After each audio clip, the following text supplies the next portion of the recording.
Hello बच्चों, कैसे हैं आप सब। Welcome to my YouTube channel Arastu biology classes. एक बार फिर से आपका स्वागत है।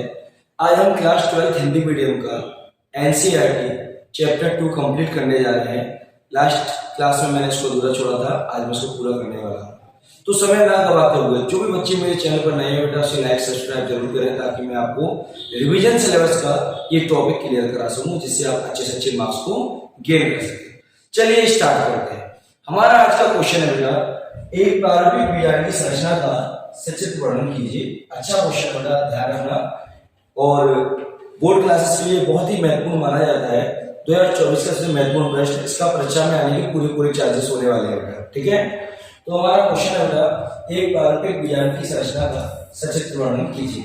यह हो सकता है बेटा परीक्षा में हमसे पूछा जाए, एक प्रारंभिक बीजांड में पूर्ण विकसित बीजांड का की संरचना का केवल नामांकित चित्र बनाइए। बहुत अच्छा क्वेश्चन है बेटा, आईएमपी लगा लीजिएगा। चलिए हम पढ़ते हैं इसके बारे में। बीजांड बेटा, हम जानते हैं कि बीजांड अंडाशय के भीतर पाया जाने वाला महत्वपूर्ण भाग माना जाता है। अब ये क्या होता है, कैसे जुड़ा होता है, चलिए हम इसके बाद डिस्कस करते हैं। सबसे पहले बात करते हैं बीजांड। बेटा बीजांड को हम गुरु बीजाणु ध्वनि भी कहते हैं। बीजांड का दूसरा नाम क्या है बेटा? गुरु बीजाणु ध्वनि। क्यों? क्योंकि यहाँ पर गुरु बीजाणु यानी अंडकोशिका का निर्माण होता है पुष्पीय पौधों का, ठीक है। क्योंकि इसके अंदर मादा युग्मक का या गुरु बीजाणु में क्या होता है, स्थिर होता है, ठीक है। बीजाणु यहाँ पर क्या होता है बेटा? बीजाणु स्थिर होता है, ठीक है, गुरु बीजाणु। अब ये जो बीजांड है हमारा बेटा, वो अंडाशय की दीवार से एक डंठल अथवा ग्रंथ द्वारा बेटा जुड़ा रहता है, इसे हम बीजांड ग्रंथ कहते हैं।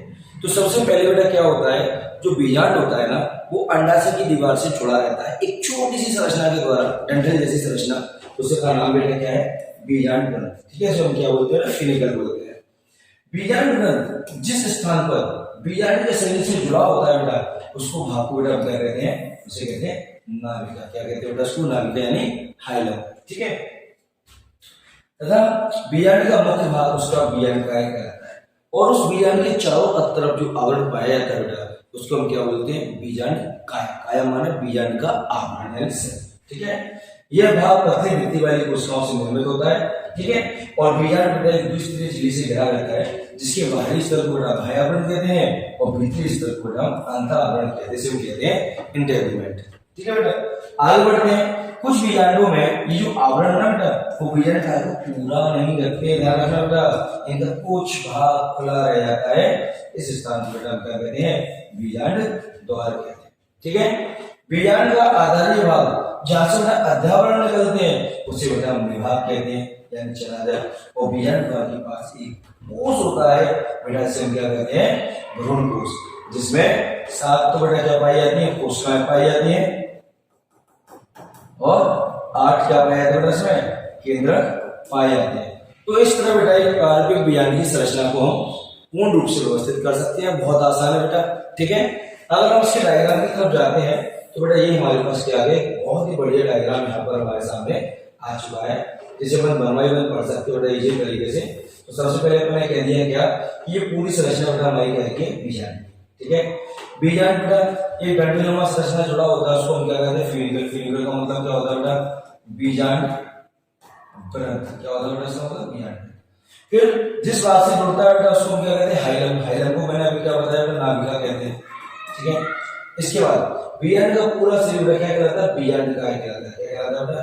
बीजांड काय, ठीक है। जिसकी 2 परत होती है बेटा, बाह्य को वायस्तर और मध्य को जिसे इंटेगुमेंट कहते हैं, अध्यावरण होता है बेटा, ठीक है। उसके बाद बेटा ये पूरे बीजांड को प्रॉपर तरीके से नहीं रखते, कुछ भाग खुला रह जाता है, इसे हम बीजांड महत्वपाई कहते हैं, ठीक है। और इसके कोई भाग बेटा जहां से न्यूक्लियस निकले होते हैं, अध्यावरण निकले होते हैं बेटा, उसे हम क्या कहते हैं बेटा? चलादल भाग कहते हैं, यानी भाग कहते हैं। और इसके बीच में एक भ्रूण कोष होता है, भ्रूण कोष, ठीक है, जिसमें 7 कोशिकाएं, 2 सेंट्रोइड्स, एक एक्स है, 2 3 बेटा 3 एंटीबॉडी कोशिका 6, और एक कोशिका बेटा जो द्वितीय केंद्र के बाहर रहती है, उसे 7 कोशिकाएं, और 3 3 6 2 8 बेटा इसके केंद्र पर।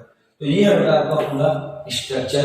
100% परीक्षा में आने के इसके चांस होते हैं, ठीक है बेटा। चलिए अब हम आगे बढ़ते हैं अगले प्रश्न की तरफ। अगर हम अगले प्रश्न की बात करें तो बेटा एक प्रारंभिक बीजांड के प्रकारों को समझाना है कि कितने कितने बीजांड प्रकार के होते हैं। बेटा हमें पता है पुष्पीय पौधे अलग प्रकार के होते हैं, अलग प्रजातियां होती हैं, तो फिर इनका जो बीजांड की संरचना है वो बेटा कैसी होनी चाहिए, अलग होनी चाहिए, ठीक है ना।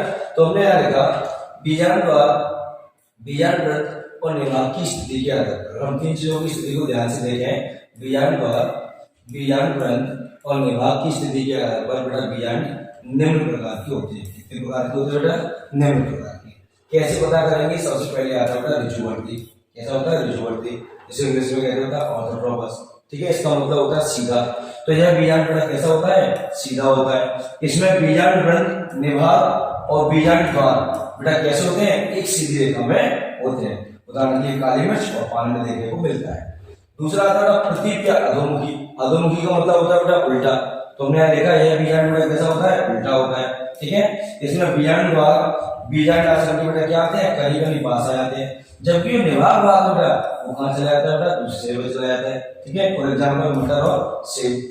फिर आता है बेटा अनुप्रस्तावर्त। अनुप्रस्तावर्त में क्या होता है कि इसमें बीजांड अक्षुत बीजांड वृद्धि के साथ बेटा क्या बनाता है, लगभग संपूर्ण बनाता है, लेकिन ये बहुत कम पौधों में दिखाई देता है, जैसे रेमोफिलस के पौधे और एमनामी के पौधे, ठीक है बेटा। इसके बाद हम आगे चलते हैं।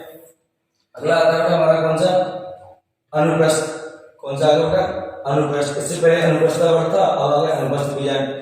इसमें बीजांड अपने अक्ष पर बेटा ऐसे घूमता है कि भ्रूण कोश बेटा क्या आती है, वक्रता आ जाती है। फॉर एग्जाम्पल नींबू, हल्का नारंगी। इसके बाद हम बात करते हैं वक्रावर्त बीजांड। इसमें क्या होता है बेटा, यह बीजांड अपने व्रत पर घोड़े के नाल की आकृति में, घोड़े के नाल की मतलब इस तरह की आकृति में बेटा क्या होता है, स्थित रहता है, और बीजांड द्वार और निवाहक बहुत पास आ जाते हैं। फॉर एग्जाम्पल क्रूसीफेरियल के पौधे और मीराग्नेस के पौधे।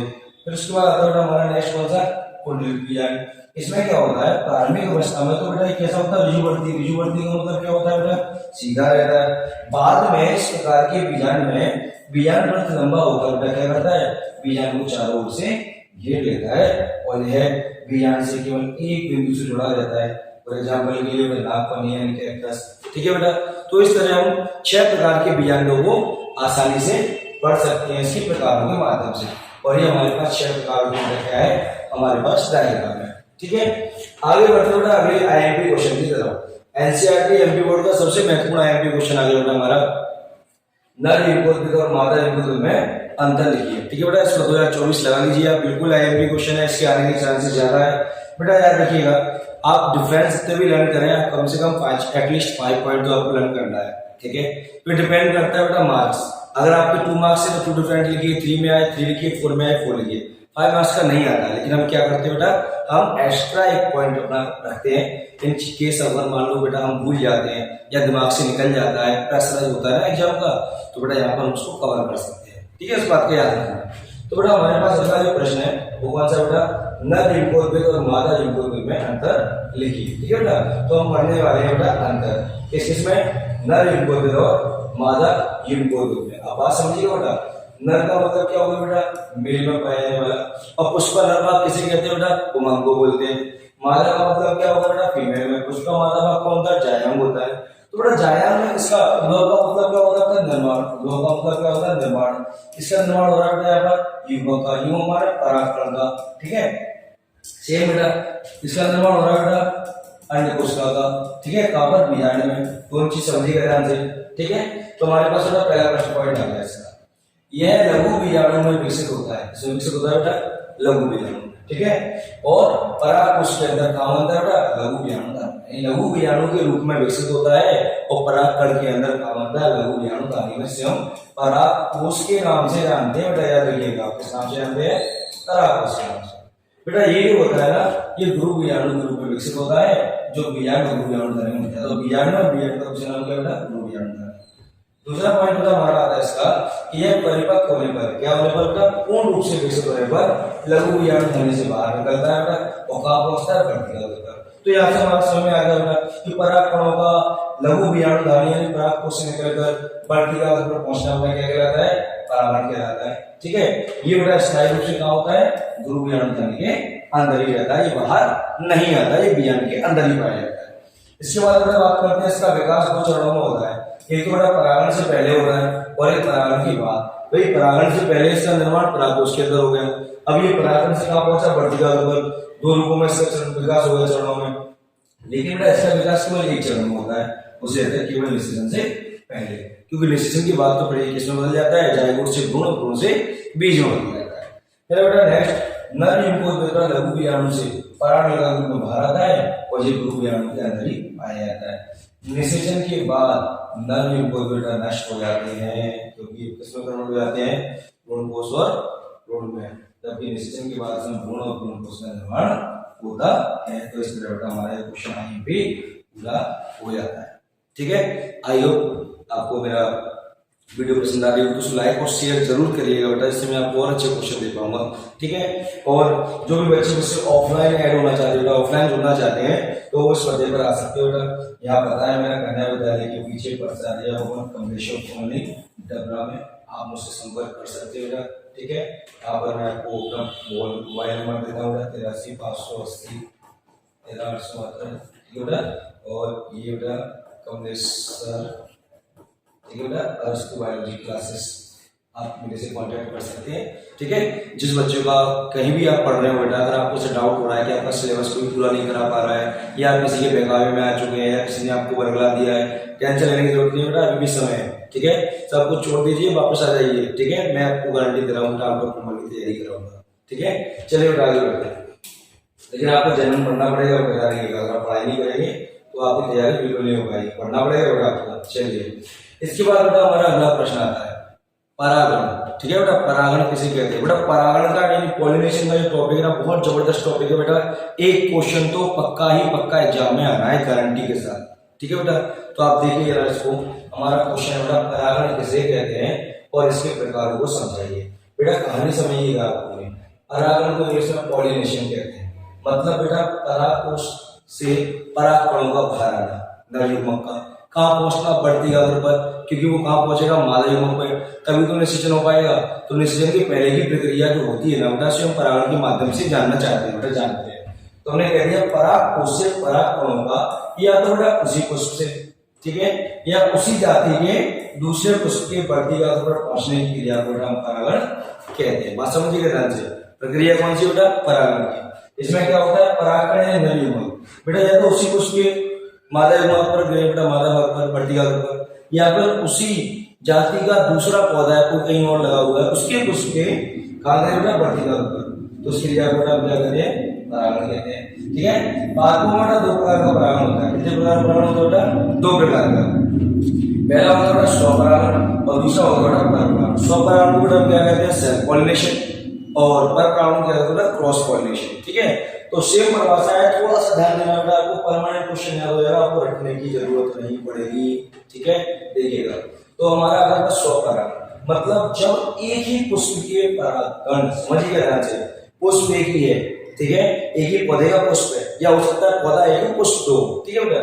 तो जब एक ही पुष्प के परागकण उसी पुष्प के या फिर उसी पौधे के दूसरे पुष्प के बढ़ती गागर पर स्थानांतरित होते हैं या पहुंचते हैं, तब बेटा हमसे क्या कहते हैं, स्वपरागण कहते हैं। ठीक है, इस परागण के लिए पौधे का बेटा क्या होना आवश्यक है, द्विलिंगी होना आवश्यक है। याद रखिए बेटा, पौधे का क्या होना आवश्यक है, द्विलिंगी होना आवश्यक है। ठीक है, फिर से समझिएगा, जब एक ही पुष्प के परागकण उसी पुष्प के या उसी पौधे के दूसरे पुष्प के बढ़ती गागर पर स्थानांतरित होते हैं, तो बेटा हमसे क्या कहते हैं, उसे हम स्वपरागण कहते हैं। ठीक है, इस परागण के लिए बेटा पौधे के लिए क्या होना चाहिए बेटा, पौधे का द्विलिंगी होना आवश्यक होता है।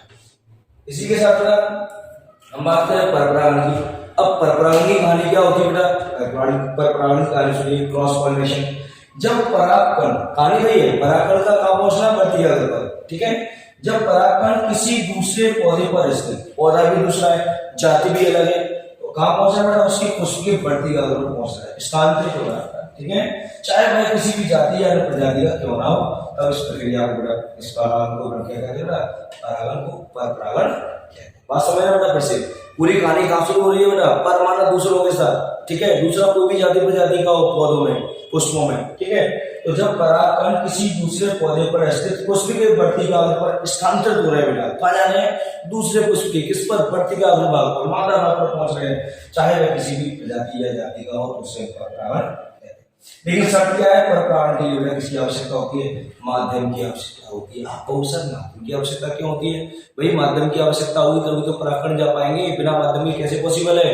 देखिए जरा, सबसे पहले वायु के द्वारा, जल के द्वारा, कीट और चारों के द्वारा बड़ा तेज हवा चलती है तो पुष्पों की परागकण होते हैं, ठीक है, उड़ के दूसरी जगह गिरते हैं। अभी पॉसिबल तो नहीं है जहां वो गिरने वाले हैं वो ऑलरेडी पुष्प हो, नहीं भी हो सकता बेटा, लेकिन अगर पुष्प होता है तो परागण पर परागण संपन्न होगा। जल का बेटा जलीय पौधों में होता है, और कीटों का बेटा कीटों के द्वारा। पुष्प क्या करते हैं, जलपुंज के माध्यम से आकर्षित होते हैं कीट पुष्प पर, और वहां से क्या करते हैं, रस चूसते हैं तो परागकण से चिपक जाते हैं, फिर वो दूसरे पुष्प पे आते हैं, वहां चढ़ जाते हैं, परागण हो जाता है। ऐसे करते हैं जानवरों से होता है, कोई जानवर पुष्प के पास हो जाता है तो उसके स्किन में क्या होते हैं, वो चिपक जाते हैं परागकण, और कहीं दूसरे पुष्प पे जाकर वो चढ़ जाते हैं, परागण क्रिया संपन्न हो जाती है। ठीक है बेटा, आई होप आपको मेरी वीडियो पसंद आ रही होगी बेटा, ठीक है, तो लाइक और सब्सक्राइब करते रहना बेटा, ठीक है। नेक्स्ट क्वेश्चन जो चलते बेटा हम, अब प्रश्न हमारे सामने आता है, क्या आता है कि स्वपरागण के लाभ और हानियां बताइए। क्या बताना बेटा अपने को, स्वपरागण के लाभ और हानियां। आज हम परागण तक टॉपिक को क्लियर कराने वाले हैं, ठीक है बेटा। तो स्वपरागण के लाभ हानि, चलिए भैया पहले बात कर लेते हैं स्वपरागण के लाभ की, क्या लाभ हो सकते हैं। तो जैसा कि मैंने आपसे कहा था बेटा, स्वपरागण में क्या होता है, पुष्प द्विलिंगी होता है, पुष्प का द्विलिंगी होना आवश्यक होता है। तो कहानी क्या होती है बेटा, कहानी सुनिए, इसमें अधिक परागकणों की आवश्यकता नहीं होती, ठीक है बेटा। यहाँ पर देखिएगा बेटा, यहाँ ध्यान दीजिएगा, थोड़ा सा नॉइस फैला हुआ है, बाहर हुआ है, ठीक है, तो कोई दिक्कत नहीं है। तो इसमें अधिक परागकणों की आवश्यकता नहीं होती है, क्योंकि बेटा ये जैसे ही परागकण निकले पुष्प से वैसे वो तुरंत बेटा क्या करते हैं, वर्तिका पर पहुंच जाते हैं, तो उसको जरूरत नहीं है बेटा ज्यादा परागकणों की। दूसरा क्या हो रखा बेटा, इसमें स्वपरागण से बने जो बीज जीव है बेटा, ठीक है, जीव यानी पौधे कैसे होते हैं, शून्य समाज, मतलब यही प्रजाति के लक्षण उसमें प्रॉपर तरीके से पाए जाते हैं। फिर आता है इसमें पर परागण होने की संभावना अधिक होती है, क्योंकि जैसे ही परागकण बाहर आएंगे तुरंत ही क्रिया करेंगे, तो संभावना ज्यादा है, इंतजार नहीं करना पड़ेगा। आगे बढ़ते हैं बेटा, जिन पुष्पों में पर परागण नहीं होता वहां स्वपरागण द्वारा निश्चित कराया जाता है।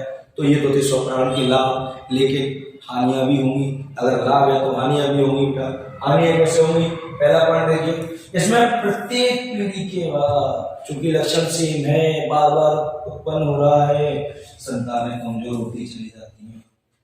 जो नई पीढ़ी आएगी पुष्पी स्वपरागण की, एक ही लक्षण बार बार प्रकट होगा और वो अपने आप को बदल नहीं पाएगा अनुकूलन के कारण, वातावरण के कारण, तो पीढ़ियां बेटा इसकी क्या होंगी, कमजोर होती जाएगी। दूसरा, इसमें नई जाति के बनने की संभावना बहुत कम होती है, क्योंकि नई जाति बनती है नए गुणों के कारण, इसमें एक ही गुण बार बार बेटा क्या हो रहा है, उत्पन्न हो रहा है। तीसरा आता है बेटा, समय के साथ रोगों की प्रतिरोधक क्षमता जब कम हो जाती है, रोगों से लड़ने की क्षमता पुष्पों में कम हो जाती है, और इसमें नए लक्षण विकसित नहीं होते। ये इसकी बेटा क्या हो गई, हानियां हो गई। ठीक है, चलिए आगे बढ़ते हैं बेटा इसी टॉपिक में। अब आता है हमारे पास बेटा अगला क्वेश्चन, IMP लगा लीजिए।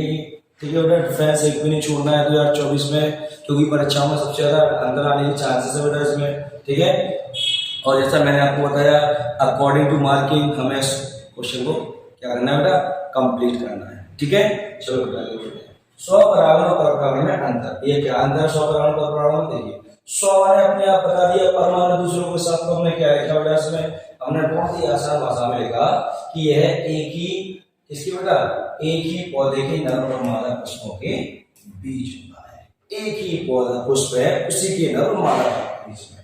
जब यहाँ लिखा बेटा हमने एक ही जाति के दो पौधे के नर और मादा पुष्पों के बीच में संपन्न होता है, या फिर दो अलग अलग प्रजाति के नर और मादा पौधों के बीच उत्पन्न होता है, पुष्पों के बीच। इसके लिए बेटा पौधे का द्विलिंगी होना आवश्यक है। पौधे से मतलब हो गया पुष्प का, पौधे के पुष्प का द्विलिंगी होना आवश्यक है बेटा। इसके लिए पौधे के पुष्प का द्विलिंगी होना आवश्यक नहीं है। इसके लिए बेटा कम परागकणों की आवश्यकता होती है, क्योंकि ये तुरंत होता है बेटा, जबकि इसके लिए अधिक परागकणों की आवश्यकता होती है। क्यों, क्योंकि मैंने आपसे कहा है बेटा, जरूरी नहीं है हवा चलेगी तो पूरे परागकण नहीं पहुंचेंगे। हो सकता है पुष्प यहाँ हो, हवा इधर चल रही हो, तो आपके परागकण क्या होंगे बेटा, डिस्टर्ब हो चुके होंगे बेटा, बेकार हो जाएंगे।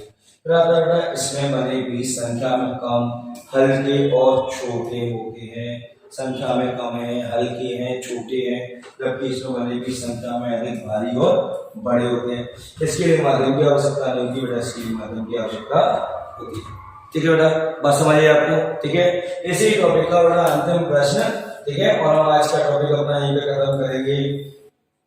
अगला क्वेश्चन हमारा, पर परागण के अलावा हानियां लिखिए। ठीक है बेटा, अभी हमने स्वपरागण के अलावा हानि पढ़ा था, अब हम पढ़ने वाले हैं पर परागण के अलावा हानियां। देखिए बेटा, पर परागण के अलावा, पर परागण से उत्पन्न बीजों से बने पौधे बेटा कैसे होते हैं? सुंदर, मजबूत और स्वस्थ होते हैं, क्योंकि दो जातियों के लक्षणों का समावेश हो रहा है बेटा। ठीक है। दूसरा, पर परागण के द्वारा नई जातियां उत्पन्न होती हैं। बिल्कुल सही बात है बेटा, इसके द्वारा बीजों की संख्या अधिक होती है, क्योंकि क्षमता, गुणवत्ता बढ़ जाती है, और बेटा इससे जातियों के विकास में अनुकूलन की संभावना भी बढ़ जाती है। नई जातियां नए वातावरण में अपने आप को अनुकूलित कर सकती है। लेकिन बेटा क्या होता है?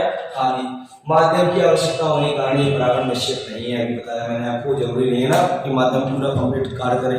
ठीक है बेटा, फिर आता बेटा हमारे पास इसके लिए अधिक परागणों की आवश्यकता होती है। ठीक है। फिर आता बेटा इस परागण में पौधे की सुविधा समाप्त हो जाती है, क्योंकि दो अलग अलग जातियों के लक्षण जब मिलते हैं तो उसके पूर्वज के लक्षण कैसे हो जाते हैं बेटा? समाप्त हो जाते हैं। और पुष्पों को आकर्षक बनाने के लिए, तभी तो भाई कीट आकर्षित होंगे इसकी तरफ, पर परागण में बहुत उपाय करने पड़ते हैं। तो ये बेटा क्या है? इसकी हानि। ठीक है। अगर आपको मेरी वीडियो बिल्कुल जेन्युइनली बेटा अगर पसंद आई हो तो लाइक शेयर जरूर कीजिएगा। ठीक है। इस टॉपिक के बाद नेक्स्ट डे में आपको न्यू टॉपिक के साथ मिलूंगा, और मेरी पूरी कोशिश है बेटा आपको ज्यादा से ज्यादा मार्क्स गेन कराने की। अगर आपने कमर कस ली है कि आपको मार्क्स अच्छे चाहिए बेटा, आउट ऑफ की रेंज में आना चाहते हो, तो बिल्कुल मेहनत के साथ कर पढ़िए। इसमें मैं आपके साथ हूँ बेटा, ऑनलाइन एंड ऑफलाइन। ओके, तब तक के लिए thank you so much and bye.